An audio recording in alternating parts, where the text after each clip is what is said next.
Hello everyone and welcome to what should be a very fun series here in the WardiTV Winter Championship. As in the bottom left corner, we've got the Shopify Rebellion's ByuN, and today he is going to be taking on his opponent in the bottom right, the Red Zerg player, Solar. This TvZ promised to be a lot of fun, but just before we got started, we've got actually a little sponsor for today's video, so I'd like to talk a little bit about them before we continue on with the StarCraft 2. I am super excited that today's video is sponsored by Infinite Galaxy, a next-generation and immersive space game that allows you to build into one of the galaxy's strongest forces. If you would like to find out more, check the description below, where you will be able to find a link to download the game, and of course, there'll be a bonus code so you can get some goodies as well. But first, I would like to tell you a little bit more about the game and my experiences with it as well. From the start, you will be upgrading your spaceport, building up your fleet of ships which all have different uses, and advancing research in many different tech paths in order to progress through the story and become an amazingly strong intergalactic force. The graphics in the game are incredible, and you really just have so many choices. There is really no limit as to what you can do.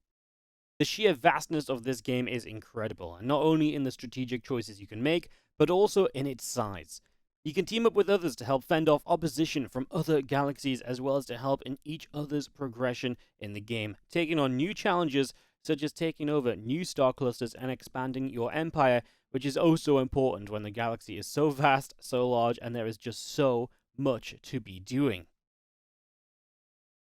One of my favorite features is a strike, where you can launch into challenges to earn rewards and to set best times, upgrading your ship's stats and weapons as you progress. As challenges get more difficult, your aim will have to be better than mine as you take full control in this game mode, moving and shooting throughout. Don't forget to fly through the big explosions for major style points. I've had loads of fun checking out Infinite Galaxy and hope you will decide to give it a go as well. I'd like to thank them once again for sponsoring this video today, and now I think it's time that we get back to the StarCraft 2.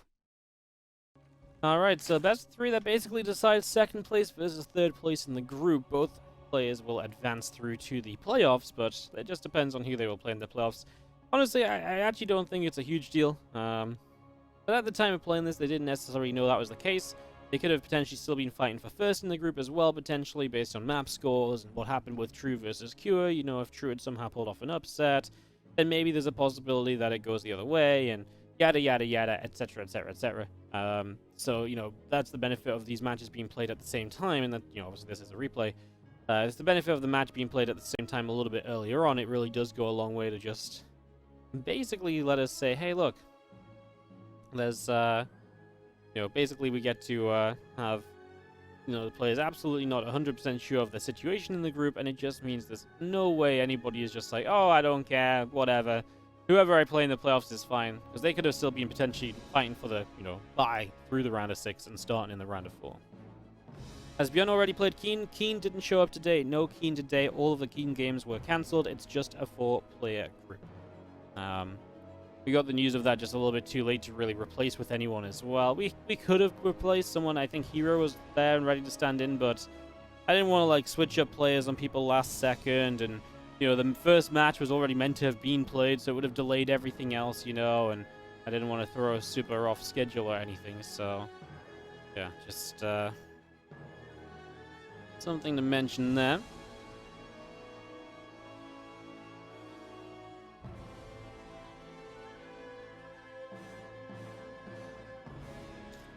As we get going on Blackburn, a little bit of scouting to start us out.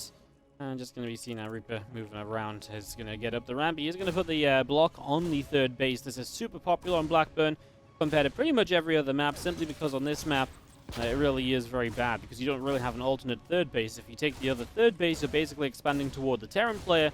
Nobody wants to do that. So as these Lings dance with the Reaper, that engineering bay is going to get up to pretty much full HP. You can see the drone was there to try and build it, but now becomes an extractor to keep itself safe. And yeah, this is just something you have to try and fight for now, as you have Queen's going to be trying to move over, but that's what the Reaper grenades are trying to delay as well.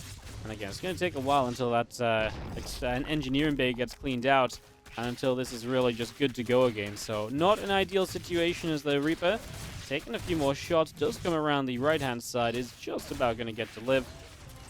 And getting a little bit more damage done there. A couple of Lings continuing to drop. As the Reaper hides over to the far right-hand side. He's going to get pushed back up to the top here. Overlord speed still continuing in. Link speed is going to be continuing through. And the hatchery, like I say, building on that third base as well. So all of that just continuing up right now as those feelings gonna go in after Mr. Reaper still. Mr. Reaper will go down and just gonna be seeing our Stimpack starting, our Marine, Hellions, all of that continuing through at the moment. As our Queen, like I said, is also about halfway along here at the moment. So we'll continue through with all of that as our couple Hellions join up on the ramp. This Overlord's going to fly through into the main base. The factory lifts off, moves over to the side. The Overlord taking a little bit more damage, and the Marine just putting some extra onto that at the moment. The extra racks coming in, and the starport as well. So ending up on kind of like a 2-1-1 setup off the back of a 3cc. And with the Overlord speed, Solar sees absolutely everything, so he knows what's going on. There's not a major issue there. He's going to be pretty comfortable with how that's going, as we do have a couple of drones get over to our right-hand side.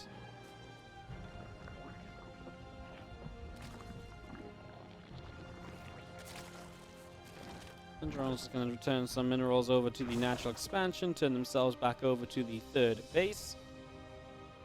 And we just continue along as our Stimpack continues to get settled here. Engineering base still coming through, the drones are still setting up, and all of this is still getting established right now.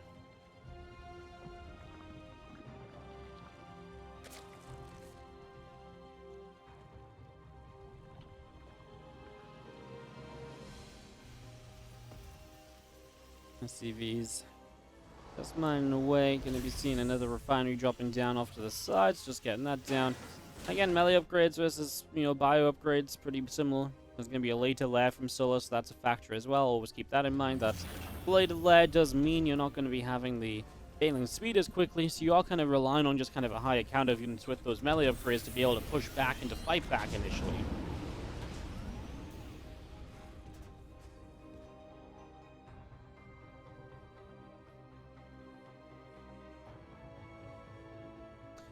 Medevacs through the bottom side, going to be heading across toward the main base. Just going to be seeing our hatchery in the top right getting set up as well. Just going to be having that base coming through.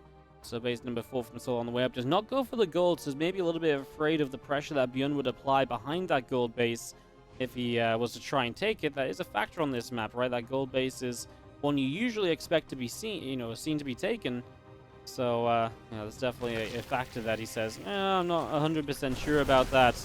These Marines, by the way, are just going to come stemming through. A bunch of creep tumors going down. And the Lings do get there to force the Marines to lift off and jump into the medevacs. They're going to move back up to the top.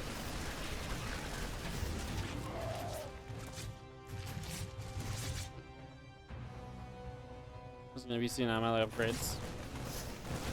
And there's going to be our finally kind of addition to this army of Solar, and it's actually going to match the upgrade timing of the Terran pretty well, so that's obviously really, really nice to have. There's Feelings still working on the rocks.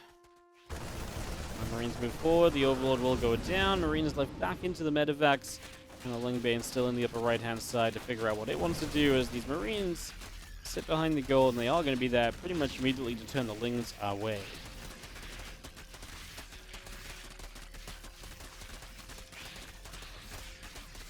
Lings will just continue to knock down these rocks, so trying to shove that down and make a bit of a difference in the opening. Obviously, the more of the map you open up, typically the more the Zerg likes it, the more pathways they have to utilize. And it's very much a Zerg kind of thing, right? Which, Zergs rarely do like to just have a lot of open space on the map, a lot of different pathways, a lot of different ways in which they can surround. The Terrans on the other side obviously don't like that idea anywhere near as much. As you do see, that CC still building up over here. The Hellions, Marines, tanks, and medevacs moving through the center now, continuing to come across the map. And as we push in, we're going to be seeing a few Marines pushing through as well, and there's a few creep tumors here, which are likely to go down pretty quickly, so that initial set of creep is going to begin to fall. Queen's stemming forward again, Queen's taking damage, the Lings are going to start running through, and just going to be having ByuN still holding out in the middle of the map right now. A couple of tanks will in siege, the Lurker Den continuing to build, the Hives halfway through, Lings and Banes continuing to build. I'm just going to be having Solar's army. And again, it's pretty scary, right? I mean, especially Lurker Den on the way up. We are on a timer before those Lurkers get into play. every Terran knows that once lurkers are in play, life is usually a little bit tougher than before the lurkers are in play, so I'd love to try and... Doesn't necessarily need to try and win the game before that, but just nice to try and stay ahead of it if at all possible, as this is a nice jump from Solar. Gets rid of a chunk of units there. It's nice to have some momentum going your way before the lurker den is in play, right? To be able to kind of go into the lurker phase with a, a little bit of, wind at your back definitely helps a lot.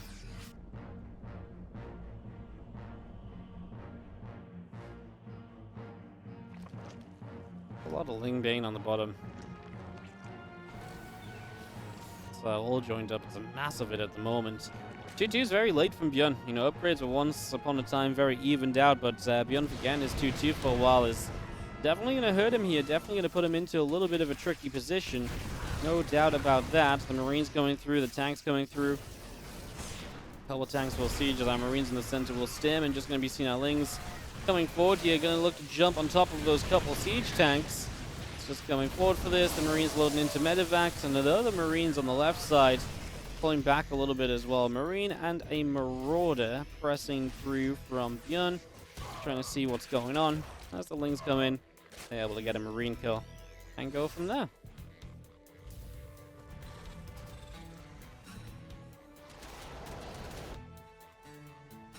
It's going to be seeing our Lings and Hydras continue to go through this set of rocks here. So opening up the map a little bit, moving over to that left-hand side.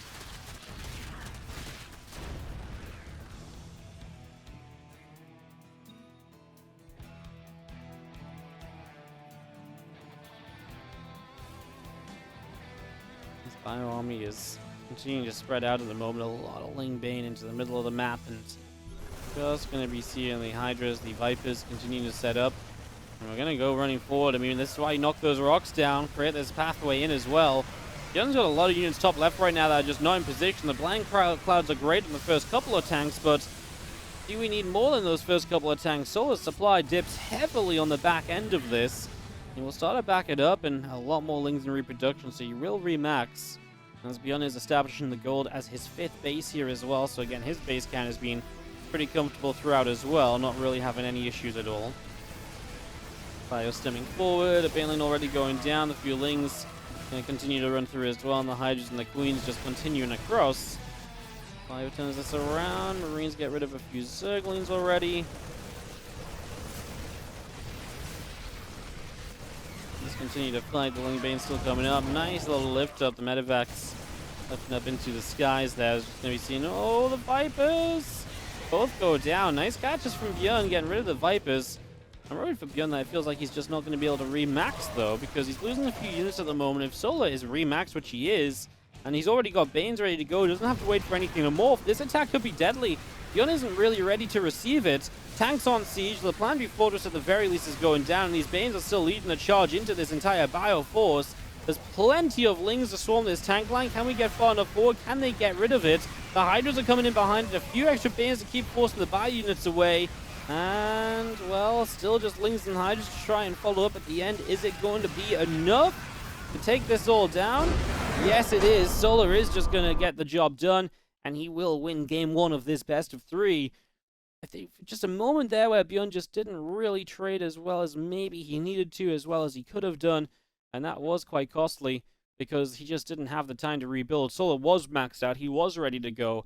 And it would have been fine if ByuN had had like another 30 seconds, but Solar was ready to fight. Like I say, he didn't have to wait for Banelings to morph or anything, so he was able to just justify going straight in and taking that 1-0 lead.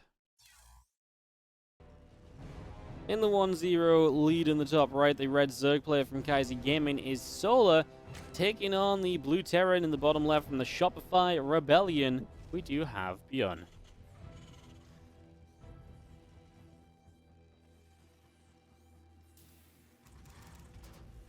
Lurker burrow speed should be the same as its siege tank.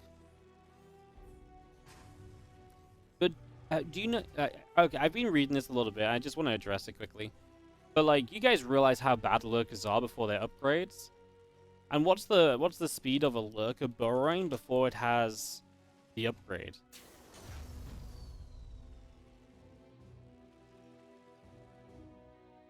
Two seconds. So A lurker burrows without the upgrade at 2 seconds, and lurkers are not broken at all without upgrades. Like, lurkers actually suck without upgrades so much. And they still burrow faster than tanks and stuff. I'm just seeing people saying they should burrow at the same rate that siege tanks do, but like, they already suck at a 2-second burrow rate. And you want to move it even higher than that? Obviously, the upgrade makes it 0.7. Now, 0.7 is quick, but the addition, it goes to 1.2. That's half second longer to burrow. I feel like a couple people are just saying that changes nothing. I feel like you're going to realize that that changes everything about lurkers. It really changes just how effective they can be in fights. It really punishes. It means lurkers can't just jump on armies anywhere near as much. Half a second is a very long time in StarCraft 2, and that's a lot of half seconds that will add up during the course of the game. That will make a big difference. Because lurkers aren't unbeatable. The problem with lurkers is that sometimes it feels ridiculous when they can just jump on an army and just siege up on top of it and all of that, right? But they're not unbeatable as units in themselves, so you can't nerf it to the point where they're just unusable. Because they're already beatable. It's just certain parts of the lurkers definitely seem unfair to play against and unfun to play against, and that's what the patch really targets, to make that aspect of the lurkers a little bit more reasonable, a little bit more playable, and all the rest.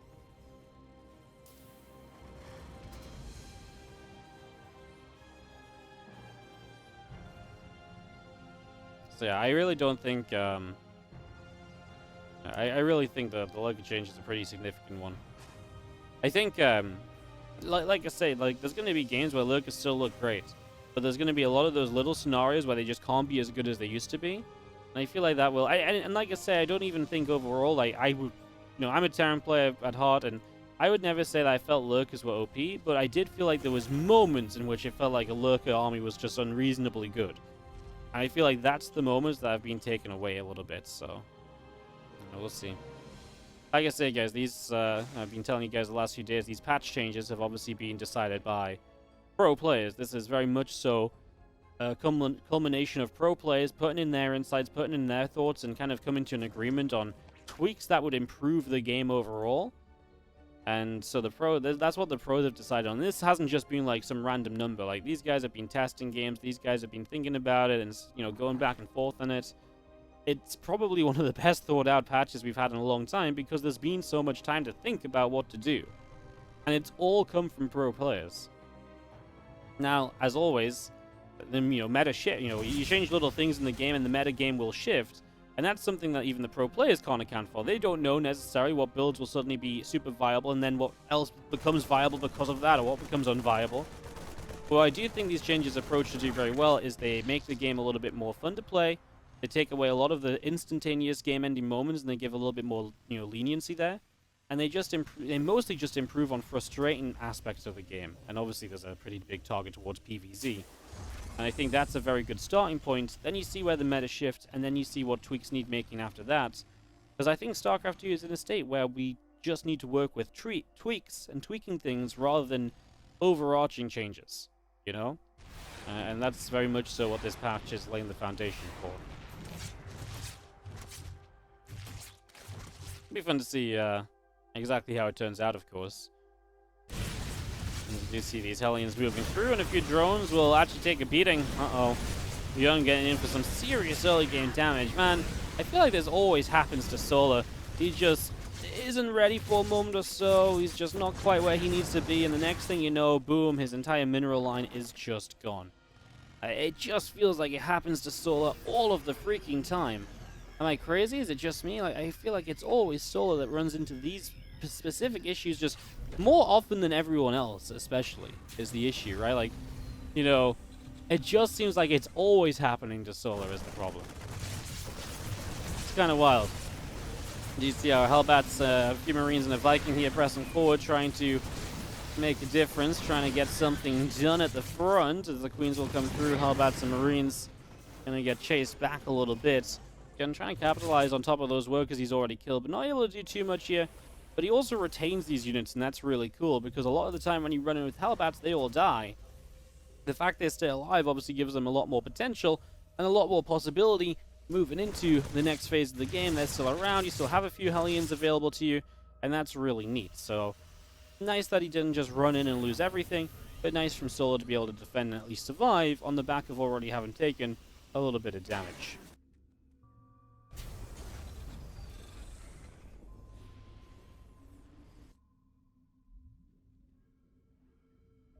Can Queens transfuse off creep on lair tech? No, you can't transfuse off creep full stop in the patch.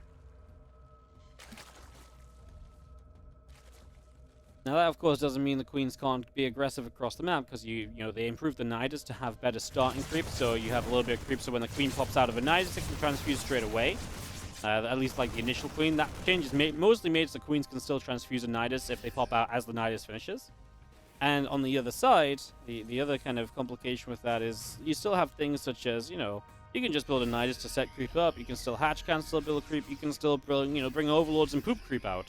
There's still ways to do it, but it's a lot more limiting and it's a lot more committed to be able to do those things. Is it possible to get a link to the patch? Just search just Google SE2 patch 2022. I'm pretty sure you'll find it. Someone already has it in the chat for you. There you go. Yeah. Alright, Marines, Medivacs, Hellbats moving around in the center. Hydra Den is going to be finishing soon. Melee upgrades continuing up, and the bailing speed is also about to complete. Wow, slowly. It's the slowest patch linking I've ever seen. Sorry, we've been obviously talking a lot about the patch here. I mean, it is a big topic of discussion. I feel like I want to talk about it a bunch as well. Hopefully we'll have it in game sooner rather than later, as ByuN is just kind of sat there and eats a chunk of bailing damage. So ByuN just eating a ton of damage right there. That wasn't fun at all.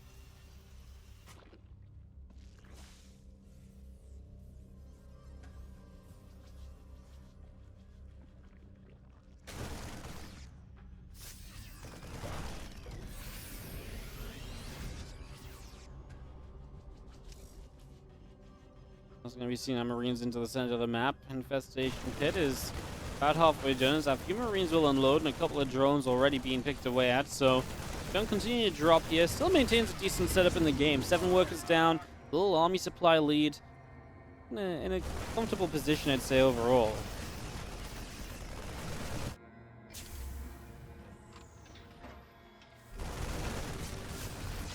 CC starts to morph into a Flandry. A couple of Tumors begin to go down. Oh, that's nice. Widowmine reaching across the gap. The connect on the last couple of bailings, so now the reinforcements can stand and fight a little bit more easily and for a little bit longer. Continuing to push through. A couple more lings going down. Bailings going down as well. In the back, a few of these Marines unloading. They're going to get picked back up. A couple of Hydras drop. The Queens are being chased. These bailings are going to come running through, and the Marines are going to start splitting up to try and avoid this damage. Splitting up pretty nicely there at the moment, and just seeing these Banes going to turn back around, chasing that Marauder. Marauder runs away. He doesn't want to be involved. He's like, get me out of here. No, no, no. I did not sign up for this crap. Absolutely not.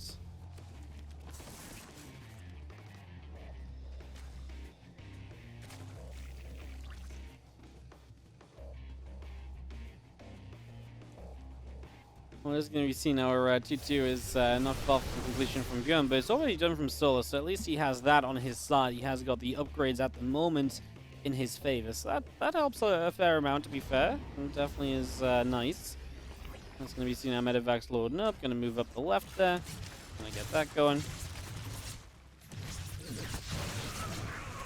That was a nice little Widowmine shot, wasn't it?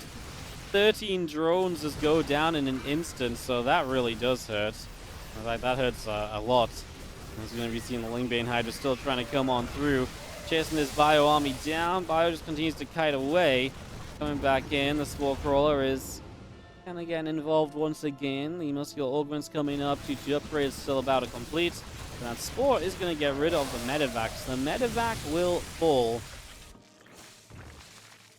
Just going to be seeing our Medivacs are now moving back down to the middle of the map.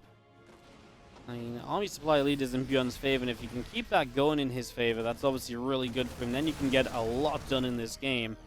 So a lot of potential there as Lings, Banes, Hydras, everything collecting over the left-hand side at the moment. Medevac through the center as well, going to go around the right side, and a few Widow Mines will be looking to make a drop in towards the base here, I'm sure. Maybe try and make something of a difference in the near future as the Liberator comes around the left. A lot of bio that ends up to the top left-hand side. Just going to be seeing those drones already blown up by some mines. Going to have to get that cleaned up. At the same time, ByuN is pressing forward, so he's already creating some pressure over here. Unit already loading up into that medevac, dropping back down. The back and forth continuing at the moment. Just going to be seeing our Liberator getting drones in the main base. The Soul is now taking some serious eco damage, still trailing a hefty army supply amount, about what, 40 army supply? Pretty serious amount of army to be dropping behind by, so that's an issue in itself as well. As this bio army continues to move forward, these Lings are going to be in a bit of trouble. What can this Widow Mine do? Going to blow up a bit of Ling Bane. Bio army still kiting back, splitting up a little bit. The Hydras are still coming through. A couple of these Banes continue to be cleaned out, and we continue forwards. Another Widow Mine shot hits a bunch of Banelings. Damage well done there, as we're just going to be continuing through. Couple more Lings going down. The Hydra's still taking hits. More Zerglings coming into play, but for the most part being cleaned out. Even extra Lings continuing to die. Going to try and drop a Widow Mine further forward here into the mineral line. Solo just types GG. He doesn't have the numbers to stand up and fight against this. That will be game. That will be done. And that is ByuN taking the 1-1 tied up situation. And we're all set to go into subs. And if you can help with that, then you are a legend. So do check it out, as we have got in the top right side a Blue Terran player from the Shopify Rebellion. This is ByuN.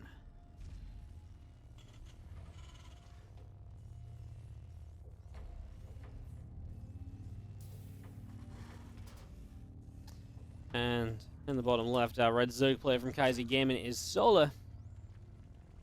One final map between these two. Let's see how it turns out.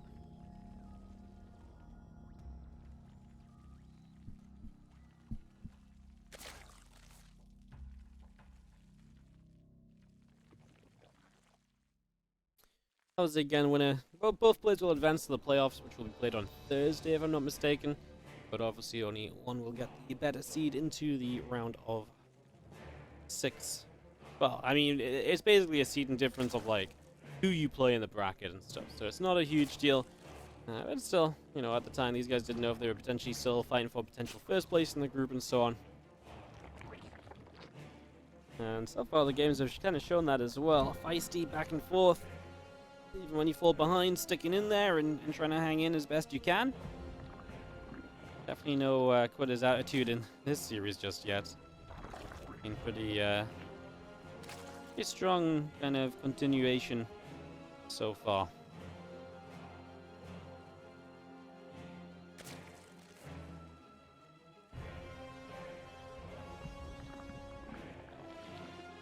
Well then, what are we expecting to have happen as we see the CC on the natural expansion is coming up, so that's going to be done fairly soon. That's pretty quick. Command center. Command center first. Means we're going to get double orbitals morphing at the same time. So a little bit of a switch up from ByuN. CC first, something of a, you know, a different approach here in the early game. I can kind of get behind that, right? I mean, I think it's always good to mix these things up, and something like a CC first, it's hard to scout it and then reactively all in against it. But Solar's going to try. And why he can do this? Because Solar set himself up. Well, actually, I don't know why. For some weird reason, for a moment, I thought this was pull first because I just saw the hatchery on the natural not having creep, but I think I just missaw. So I was creating a situation in my mind that wasn't true. So he is going to put a Roach Roaring down and get aggressive? Well, let's see. Roach is already starting. This is pretty much the best thing you can do against CC first. Like a Roach rush that you're pretty much committing to straight away. Yeah, okay. Let's see how it goes. Let's see what happens. As obviously ByuN A doesn't have the scouting to know it's coming, and B, everything's just a little off with the CC first. So potential that this could actually do a lot, and maybe Solar can put himself in a great starting position. Plenty of roaches on the way out. That was such a fast roach road. I guess a lot of this as well is you don't always get to see it straight away, right? Because oftentimes you're scouting for the proxy and so on, so the overlord doesn't go straight across the map and stuff, so you see it a bit later. And if that happens, surely then putting your roach roaring down just happens a little bit too late. Now I'm actually interested. Now I kind of want to learn the in-depth everything about it. Now I'm kind of intrigued. It's just going to be seen now. Our Ravagers already arriving, and ByuN will pull SCVs. Hellions will try and fight. There's a Marauder on the way and a Viking to help too. Viking can A, get rid of the Overlord for high ground vision. It can B, land to obviously help out on the ground as well. So it's kind of that multi-prong. It's got that kind of double usage. That actually is rather important. Just going to be seeing how Viking will pop out. We'll focus on the Overlord initially. Again, get rid of high ground vision really makes a continuation of this hold more easy. You force the units at least up the ramp, which is a choke point and which is a much better position for you to fight in general. So yeah, that's what is happening is now the Viking got rid of that Overlord. It can land to help this fight as well.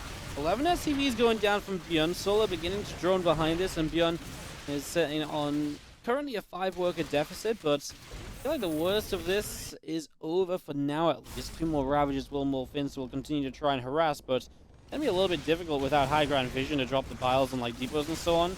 I don't even know if these SCVs needed to, well, they definitely didn't need to go that far down the ramp right there, as they did. I don't mind them still being kind of at the front, but they didn't need to go running down the ramp there because Solo was nowhere near kind of getting up the ramp or anything.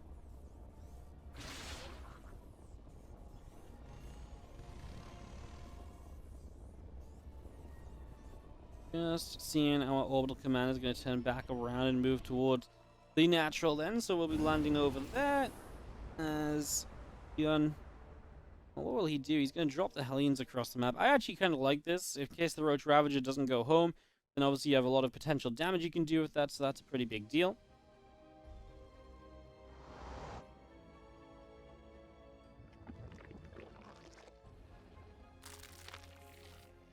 Ravager morphing, just going to be seeing this medevac moving down.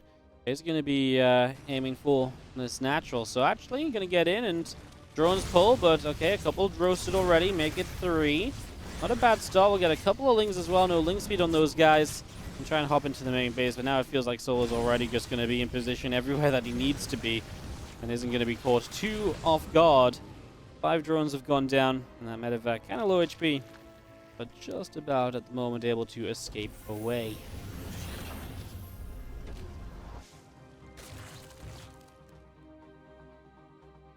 Let's continue to move around. Roach Ravager back up into the center. And just going to be seeing how Liberator still building up on the side of ByuN. And just going to be seeing how Roach Ravager force continues out across to the other side of the map. So that will continue. And just going to be seeing our couple of Ravager Biles firing onto the bunker here. I'm just going to aim for another one. Actually going to have the bunker just be evacuated, and in fact ByuN just going to evacuate the natural altogether. He's going to take a turn to the main base instead, so completely changing up how he wants to do this at the moment. Completely different approach to what you might expect. I mean, playing one base is not, it's safer, but it's also rough because now you've got to break back out into your natural, right? You've got to make that effort. That ain't gonna be easy. I mean, it does nullify a lot of this unit production of Solar, but is it not already doing its job by forcing you into the main base and not allowing you to have a natural? Because to me, that seems like it's probably already doing its job, you know? To me, that seems like it's probably gonna be okay. As this Bioforce moves forward, that's nice. He's actually gonna catch a chunk of these Ravagers already, so Ravagers taking a lot of damage. Lings are gonna try and run in. We do just have the Bio getting back to the ramp for the moment. We'll just be able to hold out over there.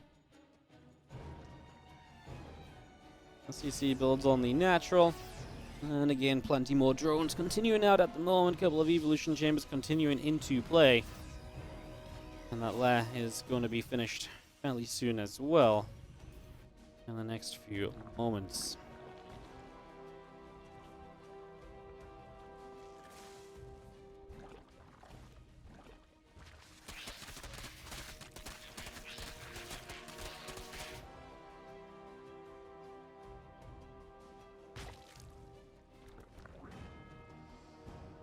So we'll double down on the Roach play with the missile upgrades, so we'll just go Roach speed, missile upgrades, perhaps into Hydras and then Lurkers eventually as well. We'll see if it gets to that stage. It's very possible Solo tries to end it before then with something of like a big Roach burst, but if he does that, it might be tough because there's already 3 tanks on the map. By the time 1-1 is done, we're probably talking about, what, 5 siege tanks?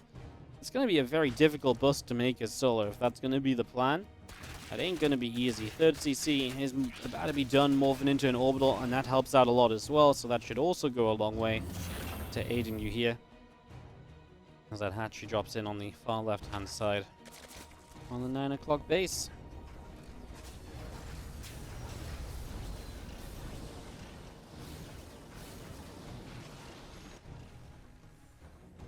Fire Force just collecting out the center. Just going to be seeing that Ling Roach Ravager army all getting set to go. And just going to be seeing our approach speed not far from completing. Just going to be seeing our Marines already starting to head out into the middle of the map. Our orbital command here going to go move down to the low ground.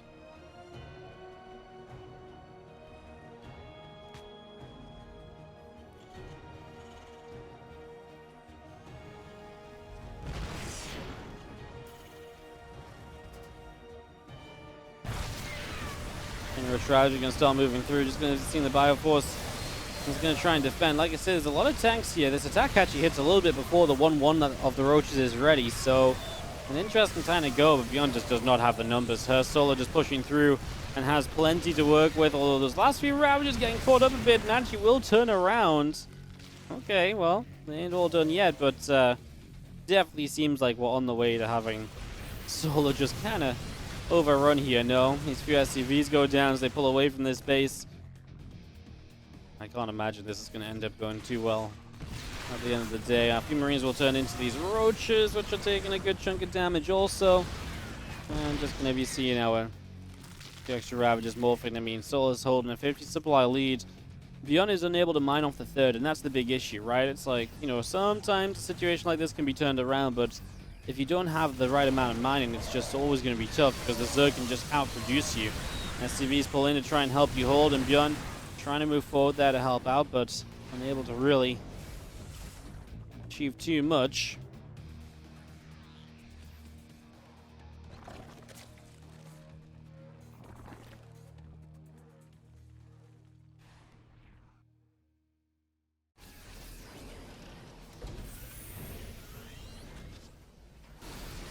Marines still sat in the center. The couple of tanks going to unsiege. We do have the infestation pit continuing through. The drones continuing out. 2-2 missile upgrades. 2-2 Terran upgrades.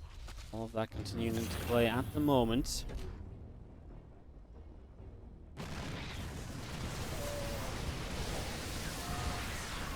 Tanks firing and the Roaches take a lot of damage. A few SCVs evacuating. I mean, the attempt here from ByuN is, hey, if I can't get my third base up, I'm in a crap ton of trouble, and that's definitely a a pretty realistic position to be in, I think.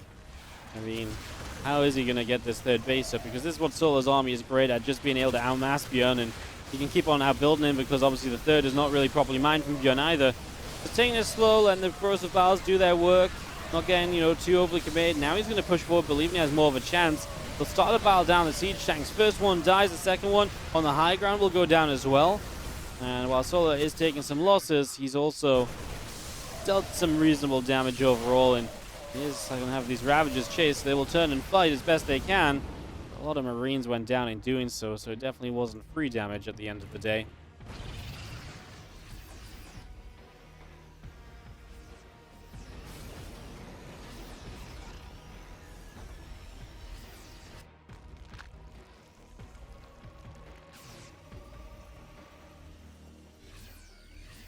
Well, Solo's just continuing to build up. He'll look at Den in a Hive as well, so he's not even fully committed to just winning this with Roach Ravager. He has a backup plan. He has the later game laid out ahead of him already. He is not taking those risks. He's not taking unnecessary risks in the slightest. Just giving himself in a good, strong position, putting himself in a good place, and really setting up to make sure that this series is his. Thank you so much, Clean Feed, for the 11-month resub as Solo tries to move in over here. Good defense with the scan from ByuN. Not going to let that develop into too much right away. Going to have pretty good coverage against it right from the start. I'm just going to be seeing this army now from Solo heading back and down to the south.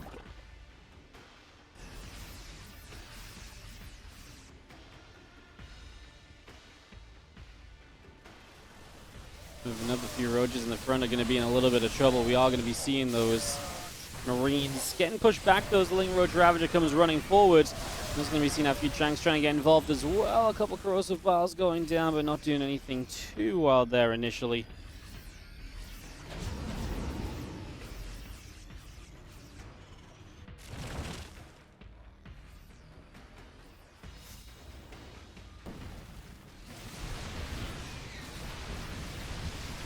Ravager's still moving through. It's going to be seeing this army continue to press on forward, and we'll really be having a go of this. It's just going to be too much from Solo. We kind of saw this coming for a while. We kind of knew that this was looking to be Solo's game, and it absolutely was in the end. GG's, and that is going to wrap us up with Akira in first.